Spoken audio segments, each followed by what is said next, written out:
Huge news on the Republican side. Ted Cruz has ended his presidential campaign by elbowing his wife in the face after Trump won again and punching her. I will have video. You see the picture here of her elbow connecting aggressively, or his elbow rather, connecting aggressively with Heidi Cruz's face.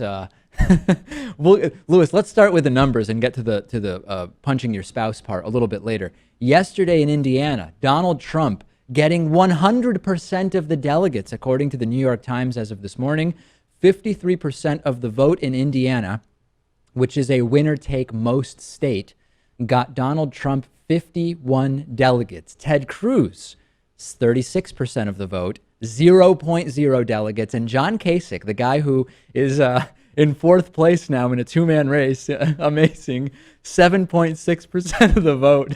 You've got to feel really bad if you're Kasich, right? Yeah. I know why he stayed in, but I don't. It's no, I understand. It's time to stop. Yeah.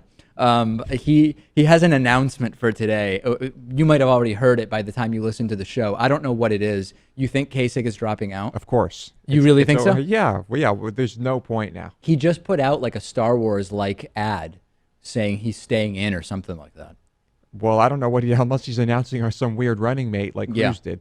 On that note, Ted Cruz, who just yesterday said that Indiana was, quote, neck and neck, immediately dropped out of the Republican race after losing. Here is Ted Cruz's very emotional and the most forced and awkward delivery of a speech that maybe we've seen so far, other than Jeb Bush asking for people to clap for him. Take a look. Here's Ted Cruz dropping out. From the beginning, I've said that I would continue on as long as there was a viable path to victory. That was a lie. Tonight, I'm sorry to say, it appears that path has been foreclosed. Yes.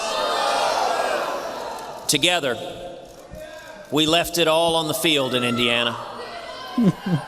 We gave it everything we've got.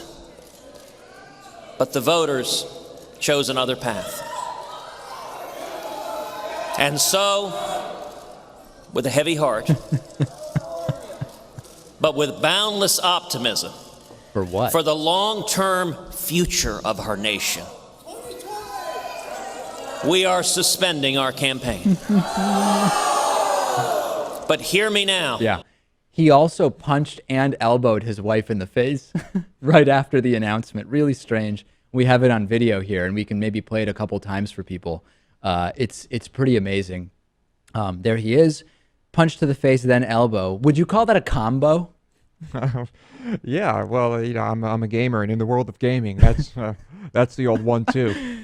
This is maybe, Ben Carson, Jeb Bush, and Ted Cruz. These are some of the most awkward people that have run for president in a very long time. John Kerry fumbling a football pass is nothing compared to what we've seen from these three gentlemen. Yeah, there's a lot of awkward stuff with Cruz. The way he talks, his speech delivery, everything. And, part of me, I know what happened in Indiana was tragic for the Cruz campaign, but part of me can't help but wonder if this had something to do with Carly falling off that stage. Well, I was thinking, Carly Fiorina was his running mate for like a week. He apparently needed her because she's the expert in firing people and destroying jobs. And when Ted Cruz started thinking, I might need to fire all of my staffers, what better way than to bring on Carly Fiorina? Because she's the expert in that. Yeah, well, he shouldn't have named her his running mate. He should have just contracted her as a campaign advisor. Yeah, or someone to restructure his organization. Congratulations to Carly, though, for being the first person to lose the same primary twice in an election season. That is an achievement. Yeah, it's quite the record she has now. Notice, though, no endorsement, no mention even of Donald Trump by Ted Cruz. That I think is going to be something to discuss, and we'll discuss it a little bit later. Why did God tell Heidi Cruz and Rafael Cruz Sr.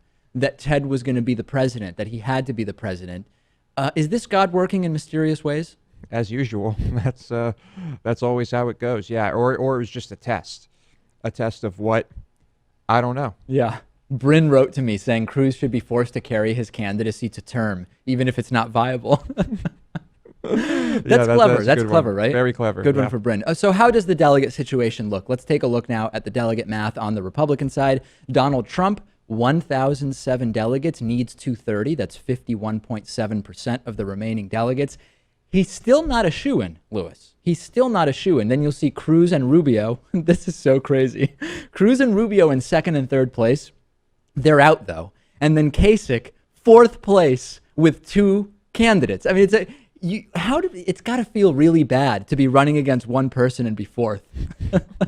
Yeah. I'm sure. I don't know what Kasich is thinking, but Well, this is the can't momentum keep he's up. been waiting for. Yeah. What's going to happen now? I mean, I suppose those Cruz supporters will move over to Kasich. Well, but that's the it's question. not going to matter. The Cruz supporters are too radical to go with Kasich. That's where I think the problem is. But But they're too Jesus-y to go with Trump.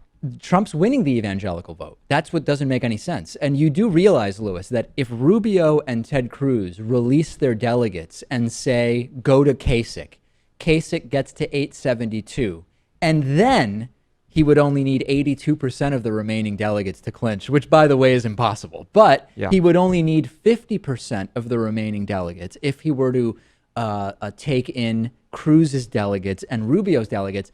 If that were to happen, Kasich now only needs 50% to stop Trump. That's quite a scenario. I don't see it happening, though. Not going to happen. No, it's over for Kasich. Trump is going to be the nominee, and I cannot wait to see the debates. All right. Send me your thoughts about this. I'm on Twitter at @DPakman. Lewis is on Twitter at Lewis Motomedy.